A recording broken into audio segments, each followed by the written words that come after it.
Gonna be one of those days. Gonna be one of those days. I see as we are getting ready to head out on Jazz. You saw the header. You know why you're here. Miss Jazz making her grand return to the channel last week. Gonna get her out and run her a little this week. I missed her while she was gone. Oh, been naughty girl.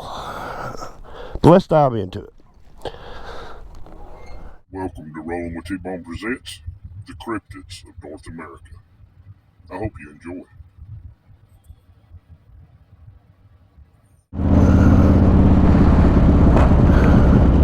Alright, if everything is doing what it's supposed to do, welcome back. So, welcome to a episode of Cryptids of North America. I am T-Bone. I am the host of this series. If you're new here and you just found this video today, welcome in. I shoot motorcycle related content, cryptid content, and any kind of content. So if you found us, welcome in. Now today's crypt content is going to be a little different because this is going to be the first event, Sasquatch event, that I have covered on this series so far. So yeah, we're going to get into that, and then I've also got some I'm going to talk to you guys about the live streams. Something was brought to my attention, but that'll come later in the video. But for right now, we are going to talk about what has become historically known in modern times as the Battle of Bigfoot, or the Sasquatch War. This happened in 1855, and it is documented that it happened. This is a war that took place between the Choctaw Indians and Sasquatch, a group of Sasquatch. Notice I said group there. In Oklahoma, eastern Oklahoma, in 1855. So to set that up, we have to look at the timing. So we're talking, this is over 150 years ago now. You know, we can all pretty well much agree that we can't remember what we were doing in 1855 because we wasn't here. So with that knowledge, this event that happened, I can't say it happened, I can't say it didn't happen, because again, I wasn't there. But the way that this was reported was that the Choctaw Indians of that time came up on a group of aggressive, vicious, cannibalistic Sasquatch. Alright, so it was this way. This is, again, of course, all I'm here to do is to report it to you and for you to ask the question, what if? So the way it was reported is that in 1855, the Choctaw Indians went to war because the Sasquatch were taking the women and children from their village, from their location. The Choctaw they had a practice of when the younger women in the group, or clan, whatever you want to call it, would start their menstrual cycle, the elder women of the group would take them to a teepee outside of the main camp, and that's where they would stay until their cycle was over. So for a while leading up to the war that happened in 1855, women and children were being taken, and you know, finally, I guess it just happened so many times that the chief of the tribe decided, you know what, this is it. We're going to send out our warriors, and we're going to go to war with whoever or whatever is taking our women and children. Now, of course, if you think about that time frame. There was a lot going on in that part of the country with the Indian Wars, you know, with land disputes and everything that was going on at the time. I won't get into that because that's all political. It's pretty safe to say that the chief of the Choctaw tribe that this happened to was probably pretty certain that their women and children were being taken by the white man. So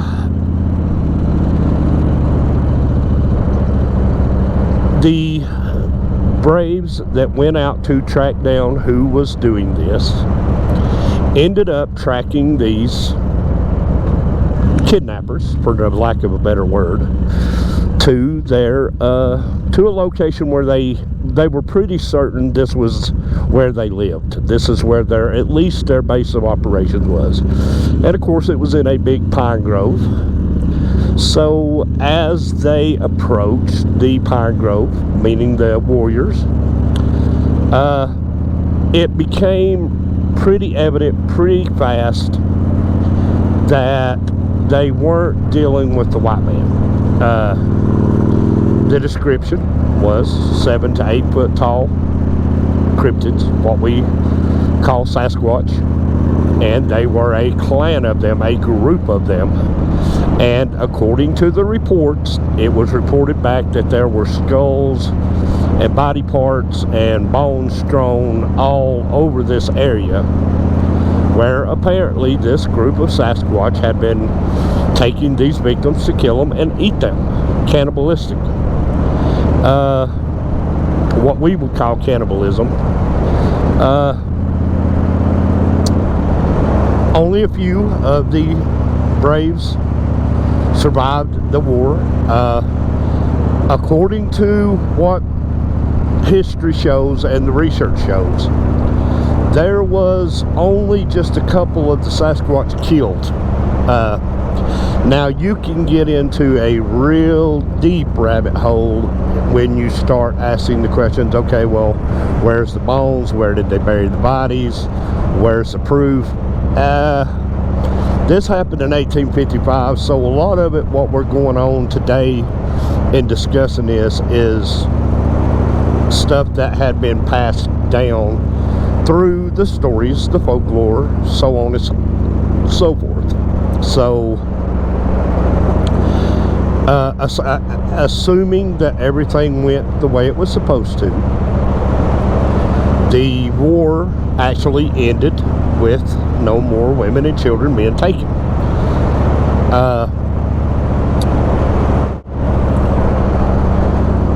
So now in my research, and again we are getting into my research, so this is all going to be laced with my personal opinions. When you have a history such as the Native American history, indigenous tribes history, a lot of this history is passed down verbally, meaning there is no pencil and paper. There was no, you know, guy with a typewriter writing down all this stuff as it happened to them in real time, meaning in 1855. So you have to take it then. Again, last week we talked about applying Occam's razor in that shorter video that I put out, and I'll explain why that was a shorter video and what's going on here in just a little bit. But with this right here, there is no simple answer, because the folklore that has been passed down, that has been passed from generation to generation to generation, which is how all of these folks' history is documented. It's verbally, by usually inside the tribe there's one, maybe two people that are designated to be the story and history keepers. And in repeating their history to you, they won't start from just a specific date, because sometimes dates get skewed or dates get mixed up. So they will actually start back to the beginning of their time learning the history, which can take days to get to a specific thing that you're looking for in their history. Sometimes you have to listen to several days worth of history before you get to what you're looking for. So with it being a verbal history, with it coming from generation to generation, the reason I say you have to take it with a grain of salt is because over time, such as things such as dates get skewed, they get misquoted, they get misidentified, and they get lost. So then you have to step back and look at the story in a overall view, meaning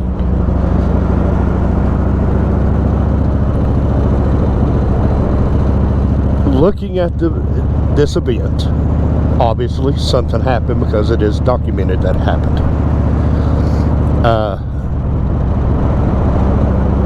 Now where you can start questioning things are, while there are other documented events of Bigfoot, Sasquatch attacking people, there really aren't a whole lot of those reports out there. And the reports of them attacking and being cannibalistic are even fewer in between, if that makes sense. There's even less of those types of stories. So, do I believe the event happened? Absolutely. Do I believe they were fighting cannibalistic Sasquatch? I can't say yes, I can't say no, because that's one of those where I want to get away from Occam's razor and just say, what if? It could very well much be that was exactly the situation. And of course, being in Oklahoma, if you look at Oklahoma on the map, it's in a part of our country that has long prairies, long open spaces. A lot of the wildlife roam large areas. You know, here in Georgia, such as deer. Deer will tend to stay within about a 3, 4, up to a 5-mile range of where they're born. Unless the food source dries up, meaning they're, you know, they get down to just nothing but the red oak nuts to eat, then they will start looking for food other ways. They will actually expand their area. Even an eagle usually won't vary out more than 5-10 miles away from its nest. But you take the open range and, you know, a deer can see for miles. So yeah, there's something there to eat. They would go further. And the reason I bring all that up is to say that in 1855, going on the ideal, and this is the premise of that, you're going on the ideal that this group of Sasquatch that attacked were not vegetarian, meaning that they did not live off of nuts and berries and, you know, certain plants and stuff like that they were indeed carnivores. If that happened, and if you're in a time in our country where 1855, bad weather, whatever the situation be, that the carnivore diet dried up, meaning that the other animals ventured out further away, then the Sasquatch was comfortable venturing away from their pine grove, then yeah, sure. I mean, it's plausible that it happened. It's plausible that, you know, meaning not plausible did the event happen. I think the event happened, but it becomes plausible then when you take all the other things into account, such as if they were carnivore Bigfoot, then if all of the other carnivore, you know, nutrients that they needed to sustain themselves dried up, sure, yeah, of course they would turn to attacking humans. We've seen it in the wild many times. We've seen bear attack humans, alligator attack humans. Anything that is big enough to not see a human being as its natural predator will attack a human being. I mean, we've got accounts of mountain lions attacking humans. You know, like I said, bear attacking human, wild boar. If you don't believe that a wild boar will attack a human, ask any guy who's ever hunted and run across a wild boar out in the woods, and ask him if he got chased by that wild boar, and see what the story is he tells you. But yeah, I mean, we have accounts of those things actually happening.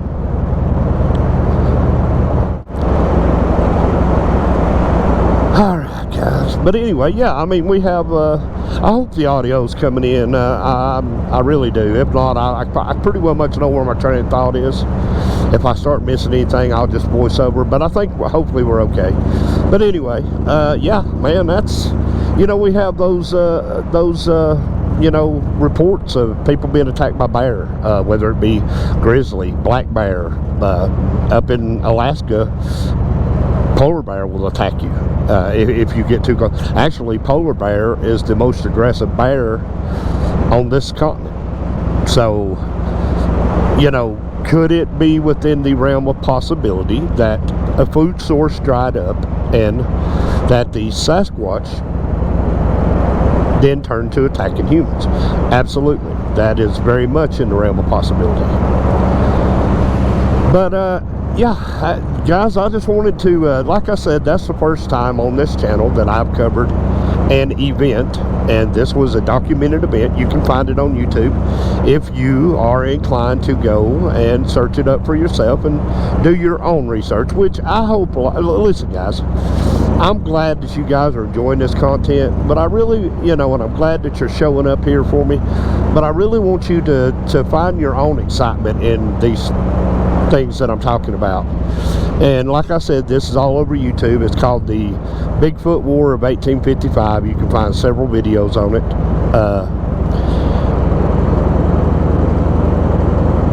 And I have another couple more events that I want to cover, because I really like covering the events, because when you cover an event that happened and it's documented, you get a date, you get a time reference, you get a reference point for what comes on after that. But yeah, you know, the term Bigfoot, and you'll hear me use the term Sasquatch, use the term Bigfoot. I really try to shrink away from using the term Bigfoot, but I catch myself doing it because here in Georgia, unlike other parts of the country where their Sasquatch have names given by the locals, such as the boggy swamp monster, or skunk ape, or wild man, or grass man, it's just called Bigfoot here in Georgia. So that is, but Bigfoot is actually a term that didn't come along until the 1960s, when someone plaster cast a track made by Bigfoot, and of course the obvious thing to say was that's a Bigfoot. So then the term Bigfoot came along. Yeah, I just hope you guys are getting you know, getting enthusiasm to go, and even if you're not doing a ton of research, just, you know, saying, hey, that was an interesting topic that T-Bone brought up. Maybe I want to go see what everybody else is saying about the War of 1855. I mean, it's, you know, it's interesting, because, but I will warn you, I will pre-warn you, it does open up rabbit holes, and if you're not careful, you will get yourself buried in a rabbit hole. All right, guys, I have ran into the thing that happens to most of us YouTubers at some point, and it's called lost footage. Luckily, I had some stock footage to fall back on. Basically, what I was going to finish up talking about in this video was the Sasquatch War of 1855, and there's a couple of other videos out there that talks about, you know, man going to war with these beasts. But I appreciate y'all coming along. I know we haven't had a premiere in the last couple of weeks, but just a lot going on. The first 3 weeks of December at the lodge, I'm going to be really busy. As the time of me recording this, I actually don't have a video for next Monday, but hopefully we'll be able to get one because we have officially had our first little bit of winter time here. But I appreciate y'all coming along and watching. I appreciate y'all hanging out. So remember to like, share, comment, and subscribe. And hey, till the next time, you guys take care of yourselves. Take care of each other. Thanks for watching.